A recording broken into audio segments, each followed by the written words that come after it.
Hi friends, welcome back to Smitha Sarala Jeevana.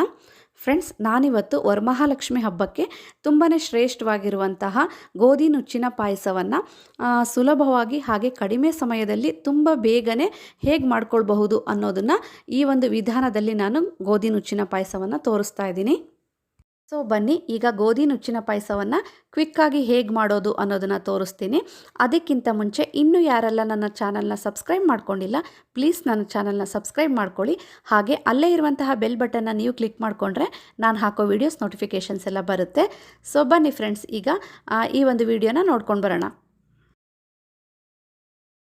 Friends, ಇಲ್ಲಿ ನಾನು ಸ್ಟವ್ನ on ಮಾಡಿಕೊಂಡು ಒಂದು ಕುಕ್ಕರ್ನ ಇಟ್ಕೊಂಡಿದ್ದೀನಿ. ಹಾಗೆ ಇದಕ್ಕೆ 1 ಕಪ್ಪಷ್ಟು ಗೋಧಿ ನುಚ್ಚನ್ನು ಹಾಕ್ಕೊಂಡಿದ್ದೀನಿ. ನಾನೀಗ ಇದನ್ನು ಡ್ರೈ ಆಗಿ ಫ್ರೈ ಮಾಡ್ಕೋತೀನಿ, ಅಂದರೆ ಹುರ್ಕೊಳ್ತೀನಿ ಫ್ರೆಂಡ್ಸ್. ಇದು ಕಲರ್ ಚೇಂಜ್ ಆಗುತ್ತೆ, ಹಾಗೆ ಸ್ಮೆಲ್ ಕೂಡ ಬರೋದಕ್ಕೆ ಸ್ಟಾರ್ಟ್ ಆಗುತ್ತೆ. ಅಲ್ಲಿ ತನಕ ನಾವು ಹುರ್ಕೋಬೇಕಾಗುತ್ತೆ.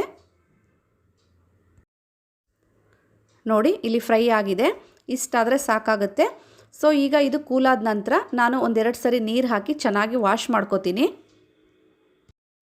ತೊಳ್ಕೊಂಡು ಆದ ನಂತರ ಇದಕ್ಕೆ ಬೆಲ್ಲದ ಪುಡಿಯನ್ನು ಸೇರಿಸ್ತಾ ಇದ್ದೀನಿ. ನೋಡಿ, ಇದು ಆರ್ಗ್ಯಾನಿಕ್ ಬೆಲ್ಲದ ಪುಡಿ ಫ್ರೆಂಡ್ಸ್. ಇದರಲ್ಲಿ ಕಸ ಕಡ್ಡಿ ಇರೋದಿಲ್ಲ, ಹಾಗೆ ಡೈರೆಕ್ಟಾಗಿ ಹಾಕೋಬಹುದು, ಕ್ಲೀನಾಗಿರುತ್ತೆ. ಆದ್ದರಿಂದ ನಾನು ಈ ಒಂದು ಆರ್ಗ್ಯಾನಿಕ್ ಬೆಲ್ಲದ ಪುಡಿಯನ್ನು ಸೇರಿಸ್ಕೊತಾ ಇದ್ದೀನಿ.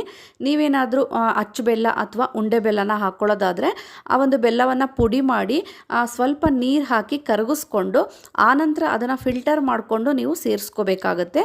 ಇಲ್ಲ ಅಂದರೆ ಈ ಒಂದು ಪುಡಿನೇ ನೀವು ಹಾಕ್ಕೊಳ್ಳೋದಾದರೆ ಹೀಗೆ ಹಾಕೋಬಹುದು. ನಿಮಗೆ ಯಾವ್ದು ಬೇಕೋ ನೀವು ಅದನ್ನು ಯೂಸ್ ಮಾಡಬಹುದು. ನಾನಿಲ್ಲಿ 1.5 ಕಪ್ಪಷ್ಟು ಬೆಲ್ಲದ ಪುಡಿಯನ್ನು ಹಾಕ್ಕೊಳ್ತಾ ಇದ್ದೀನಿ. ನಿಮಗೆ ಇನ್ನೂ ಸಿಹಿ ಜಾಸ್ತಿ ಬೇಕು ಅಂದರೆ ಇನ್ನೂ ಅರ್ಧ ಕಪ್ಪು ಬೆಲ್ಲವನ್ನು ನೀವು ಆ್ಯಡ್ ಮಾಡ್ಕೊಳ್ಬಹುದು.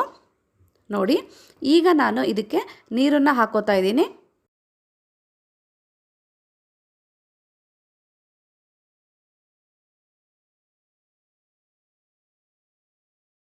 ಒಂದು 4ರಿಂದ 5 ಕಪ್ಪಷ್ಟು ನೀರನ್ನು ನಾನಿಲ್ಲಿ ಸೇರಿಸ್ಕೋತಾ ಇದ್ದೀನಿ.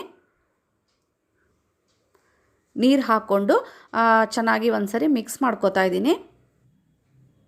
ನಂತರ ನಾನು 1 ಟೇಬಲ್ ಸ್ಪೂನಷ್ಟು ತುಪ್ಪನ ಹಾಕ್ಕೊಳ್ತಾ ಇದ್ದೀನಿ. ಫ್ರೆಂಡ್ಸ್, ಇಲ್ಲಿ ನಾನು ಗೋಧಿ ರವೆ ಜೊತೆಗೇ ಬೆಲ್ಲ ಹಾಕಿ ಬೇಯಿಸ್ಕೊಳ್ತಾ ಇರೋದ್ರಿಂದ ಆ ಒಂದು ಗೋಧಿ ರವೆ ಸ್ವೀಟ್ನ ಅಬ್ಸರ್ವ್ ಮಾಡಿಕೊಂಡು ಬೇಯೋದ್ರಿಂದ ಪಾಯಸದ ರುಚಿ ಕೂಡ ಹೆಚ್ಚಾಗುತ್ತೆ. ಸೊ ನಾನೀಗ ಇದನ್ನು ಮಿಕ್ಸ್ ಮಾಡ್ಕೊಂಡ ನಂತರ ಕುಕ್ಕರ್ ಲಿಡ್ನ ಕ್ಲೋಸ್ ಮಾಡ್ಕೋತಾ ಇದ್ದೀನಿ. ಬೆಲ್ಲನ ಹಾಕ್ಕೊಂಡು ನಾವು ರವೆನ ಬೇಯಿಸ್ಕೊಳ್ತಾ ಇರೋದ್ರಿಂದ ಇದು ಸ್ವಲ್ಪ ಟೈಮ್ ತಗೊಳುತ್ತೆ. ಹಾಗೆ ಬೇಯಿಸ್ಕೊಳ್ಳೋದಕ್ಕೂ ಬೆಲ್ಲ ಹಾಕಿ ಬೇಯಿಸ್ಕೊಳ್ಳೋದಕ್ಕೂ ಸ್ವಲ್ಪ ಟೈಮ್ ತಗೊಳುತ್ತೆ. ಹಾಗಾಗಿ ನಾನಿಲ್ಲಿ 5 ವಿಷಲ್ನ ನಾನಿಲ್ಲಿ ತೊಗೊಳ್ತಾ ಇದ್ದೀನಿ ಫ್ರೆಂಡ್ಸ್. ಕುಕ್ಕರ್ ವಿಷಲ್ ಆದ ನಂತರ ನಾನು ಕುಕ್ಕರ್ ಲಿಡ್ನ ಓಪನ್ ಮಾಡ್ಕೊಂಡಿದ್ದೀನಿ. ಗೋಧಿ ರವೆ ಚೆನ್ನಾಗಿ ಬೆಂದಿದೆ, ನೋಡಬಹುದು ನೀವಿಲ್ಲಿ. ನಾನೀಗ ಇದಕ್ಕೆ ಹಾಲನ್ನು ಸೇರಿಸ್ಕೊತಾ ಇದ್ದೀನಿ. ಚೆನ್ನಾಗಿ ಕಾಯಿಸಿರೋಂಥ ಹಾಲನ್ನು ಹಾಕೋಬೇಕಾಗುತ್ತೆ, ಇಲ್ಲಾಂದರೆ ಬೆಲ್ಲ ಆಗಿರೋದ್ರಿಂದ ಹಾಲು ಒಡೆಯೋವಂಥ ಚಾನ್ಸಸ್ ಇರುತ್ತೆ. ಹಾಗಾಗಿ ಚೆನ್ನಾಗಿ ಕಾಯಿಸಿರೋಂಥ ಹಾಲನ್ನು ನಾನಿಲ್ಲಿ ಹಾಕ್ಕೊಳ್ತಾ ಇದ್ದೀನಿ. 1ರಿಂದ 1.5 ಕಪ್ಪಷ್ಟು ನಾನು ಹಾಲನ್ನು ಸೇರಿಸ್ಕೊತಾ ಇದ್ದೀನಿ. ನಿಮಗೆ ಯಾವ ಕನ್ಸಿಸ್ಟೆನ್ಸಿ ಬೇಕು ಆ ಕನ್ಸಿಸ್ಟೆನ್ಸಿಗೆ ನೀವು ಹಾಲನ್ನು ಸೇರಿಸ್ಕೋಬಹುದು. ಬೇಕಿದ್ದರೆ ಇನ್ನು ಸ್ವಲ್ಪ ನೀರು ಕೂಡ ನೀವು ಆ್ಯಡ್ ಮಾಡ್ಕೊಳ್ಬಹುದು. ನೋಡಿ,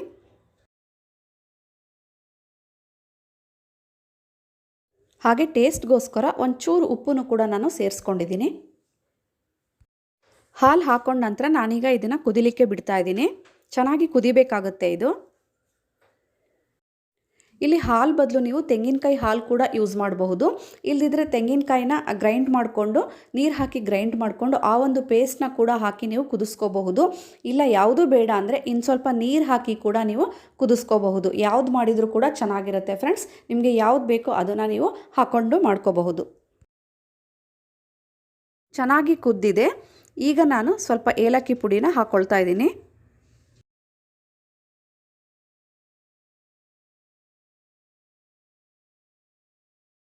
ಈಗ ಇದನ್ನು ಒಂದು ಕಡೆ ತೆಗೆದಿಟ್ಕೊಂಡು ಹಾಗೆ ಗೋಡಂಬಿ ದ್ರಾಕ್ಷಿನ ಫ್ರೈ ಮಾಡೋದಕ್ಕೋಸ್ಕರ ಒಂದು ಚಿಕ್ಕ ಬಾಣಲಿನ ಇಟ್ಕೊಂಡಿದ್ದೀನಿ.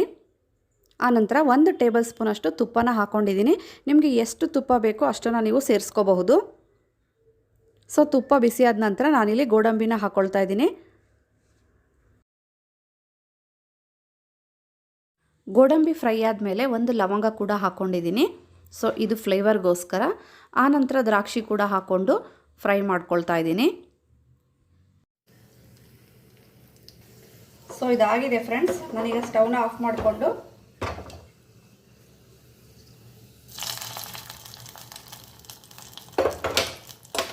ದ್ರಾಕ್ಷಿ ಗೋಡಂಬಿನ ಪಾಯಸಕ್ಕೆ ಹಾಕ್ಕೊಂಡಿದ್ದೀನಿ. ಸೊ ನೋಡಿ ಫ್ರೆಂಡ್ಸ್, ಗೋಧಿ ನುಚ್ಚಿನ ಪಾಯಸ ರೆಡಿ ಆಯಿತು.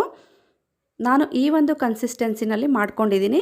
ನಿಮಗೆ ಯಾವ ಕನ್ಸಿಸ್ಟೆನ್ಸಿ ಬೇಕೋ ನೀವು ಹಾಗೆ ಮಾಡ್ಕೊಳ್ಳಿ ಫ್ರೆಂಡ್ಸ್. ಈ ಒಂದು ವಿಧಾನದಲ್ಲಿ ಗೋಧಿ ನುಚ್ಚಿನ ಪಾಯಸ ನೀವು ಮಾಡ್ಕೊಳ್ಳೋದ್ರಿಂದ ನಿಮಗೆ ಟೈಮ್ ಸೇವ್ ಆಗೋದ್ರ ಜೊತೆಗೆ ರುಚಿಕರವಾದಂತಹ ಗೋಧಿ ನುಚ್ಚಿನ ಪಾಯಸ ನೀವು ಮಾಡ್ಕೊಳ್ಬಹುದು. ಈ ವಿಡಿಯೋ ನಿಮಗೆ ಇಷ್ಟ ಆಗಿದರೆ ನನ್ನ ವಿಡಿಯೋಗೆ ಒಂದು ಲೈಕ್ ಕೊಡಿ. ಇನ್ನೊಂದು ರೆಸಿಪಿಯೊಂದಿಗೆ ಮತ್ತೆ ಬರ್ತೀನಿ ಫ್ರೆಂಡ್ಸ್. Take care.